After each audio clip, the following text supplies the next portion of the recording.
Be ashamed to die until you have won some victory for humanity. A beautiful quote rendered from a man who fostered a beautiful mind, renowned educator, Horace Mann.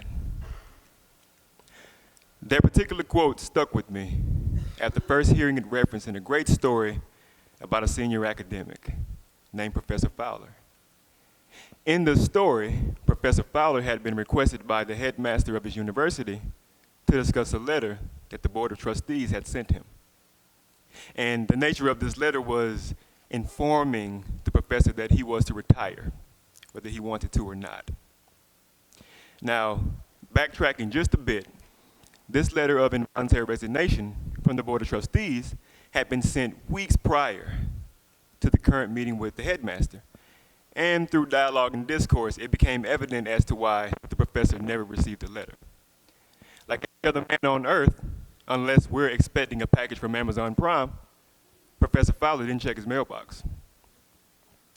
Or, if he's anything like me, he didn't check his mailbox because he knew that it was filled with those friendly late payment reminders from bill collectors, asking for money that he clearly did not have. And at this point, I don't know if we're still talking about Professor Fowler or myself, because the more I think about it, adulting is real, right? Regular bills are real. But those student loan bills, yeah, they're real. Oh, and you guys are smiling and laughing now, right? But those LOLs are quickly going to change into OMG, WTF, Mom. I can almost guarantee it, because see, I, like many others, receive phone calls from Sally Mae. And if you didn't know, last year Sally Mae took a trip to Hawaii to celebrate $5 billion in student loan sales. So I think it's safe to say that business is booming. And Elon, if you're in attendance today, at the rate in which they're going, I wouldn't be surprised if Sally Mae took a trip to Mars, so therefore she's going to beat you to that punch. But I've digressed. Let's get back to Professor Fowler. After hearing that he'd no longer be able to do what he loved most, which was educating and cultivating the minds of his students, he fell into a deep state of depression. And he felt that the only way to escape his mental pains was to commit suicide. And I personally understand the gravity of considering that option, because at one point in my life, I lost everything that mattered to me. And I felt as though life wasn't worth living anymore. You know, before I finish this story about Professor Fowler, because it is a good one, I'd like to ask a question. And this question, in my opinion, is the most important question that anyone, including yourself, could ever ask. What's going to be your story? Your story. Your story. Your story. And yours. Think about that. And while you're processing that question, also consider which sphere of mind, conscious or subconscious, are you going to operate your life from to ensure that the life story you're currently writing is going to be one worth reading versus one that you put back on the shelf? I ask myself that same question every day, not only as an internal engine of inspiration, but also to ensure that I'm improving the lives of everyone that I come in contact with, because that's important. And the most memorable moment of me referencing that question to self was February 21st, 2019, when I was in the hospital for the 7th time within 2 weeks, fearing for my life and my sanity, because I didn't know what was wrong with me. And despite their expertise, again, education and experience, not one doctor that I saw could justify why my left arm would randomly go numb throughout the day, why I couldn't walk for more than 30 seconds at a time without feeling as though there was a freaking elephant sitting on my chest, or why, when I went to lie down with the intent of trying to relax, I can feel every nerve within my skull pulsating with so much pressure that I would go in and out of consciousness. Mind you, All of this was taking place in the midst of me replaying Horace Mann's quote throughout my conscious mind. Be ashamed to die until you have won some victory for humanity. One of my victories for humanity at that period in time was to complete my first book, The Power of Thinking Inside the Box, with the intent of trying to inspire anyone who truly believed that they had a gift that the world so desperately needed. And despite what challenges or ordeals aimed to stop their greatness, they'd overcome those trials by training their to operate their life from a healthy subconscious mind.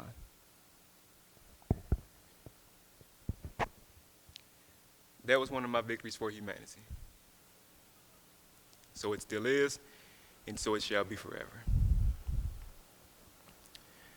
Now, to fast forward a few weeks after my last hospital visit, I took it upon myself to really indulge in self-educational content about the mind-body connection, because I feel that we as a society have forgotten the extraordinary powers of the human body and its ability to naturally heal itself. One person that helped me tremendously was Dr. Joe Dispenza. I'd remember the name if I were you. He has an emphasis in this area of study, and he made the science of how the mind heals the body very easy for me to understand. And through his practices, I was able to develop my own methods of therapy and mental healing. Because see, I just wanted to get better. And since no medical professional that I'd seen could assist, I realized that it was up to me. I had to make the decision to be better, and I was determined to understand what was transpiring throughout my conscious mind. I still find it so funny at times because the more I think about how they didn't help, it makes me laugh. One doctor told me that it might be minor stroke symptoms. Another doctor told me that it was possibly Bright's disease. Another doctor told me that it was potentially pericarditis. And the last doctor I saw told me that I was just gassy. I looked at him, I was like, bro, I'm not bloated, nor am I gassy. But I am lactose intolerant, so he may have been onto something. Shout out to lactate, by the way. But in all seriousness, with the help of Dr. Dispenza, other researchers, and testimonials from those who experienced what I was going through, I found that I was battling a severe case of stress and anxiety, two conditions that we all suffer from, right? In various degrees. But I didn't know that I was dealing with either of them because I was consciously suppressing them so well by staying busy, but mismanaging the pressures of trying to win victories for humanity, my family, and my two daughters, Riley and Ryan. I was working too hard. And that became clear because the evidence of all of my tireless efforts resulted into a hyper-aggressive anxiety disorder, the same mental disorder that I deal with to this day. And I know I'm not the only one. So for anyone who's listening, just know you're going to get through it. All of the stress and pressure that I was ignoring compounded over time, and it forced its way out. And that's fair, because the human body can't live in fight or flight mode 24/7. It just can't. But upon realizing that, I made the decision to take back control. I took back control of my mind, my thoughts, and I embraced my condition versus opting out and seeking sympathy. I used to tell myself every day, in order for you to grow through it, you had to go through it. And I'm still getting through it. That's the beauty of it. One day at a time, because I am okay. And I know I'm okay because subconsciously, over the course of 4 years, starting back in 2016, I told myself, it doesn't matter whatever you're going to get through it, period. Because that's what happens when you begin to walk into your life's purpose. Murphy's Law is bound to meet you. So remember his name.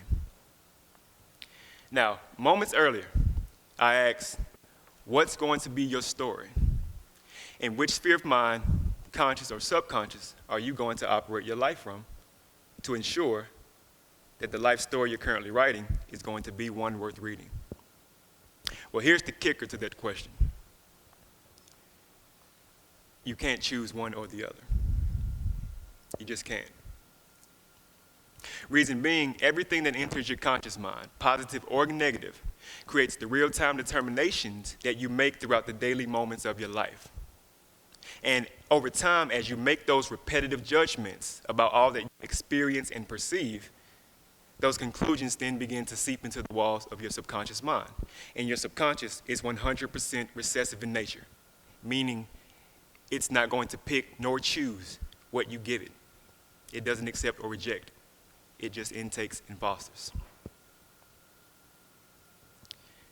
In other words, your conscious mind is your rationale-driven, critical thinking system. It's the operating system that will always, by default, deter you from the unfamiliar. It will cripple new ways of thinking that actually destroy your brain plasticity. And it keeps you from venturing into new opportunities that may seem too difficult or too challenging to overcome. Your subconscious mind, however, is your emotion-driven, true belief system. It is the operating system that executes every decision that you make based on how you truly feel. Think about it. Think about yourself and some of the decisions you've made in the past. You made those decisions, good or bad, based on how you felt in that moment. And despite what analytics or current day facts that tried to oppose that gut feeling you had, you made those decisions based on your subconscious mind and went with your gut because that gut feeling is what felt right. It's amazing how people say it doesn't feel right, but that's why, because your subconscious is your emotion-driven true belief system. You see, if you don't train your conscious mind to operate from a healthy subconscious mind and believe that your one step forward towards bettering humanity and winning victories for your fellow humans is doable, you'll never live up to the potential of operating in your life's purpose. I realized this based on my own experiences. And guess who else did? Professor Fowler. You guys remember him? Professor Fowler did so because even though his conscious mind was telling him to commit suicide simply because he lost his job, it was his subconscious mind that brought back to his consciousness all of the students that he'd helped throughout his tenure as a respected professor.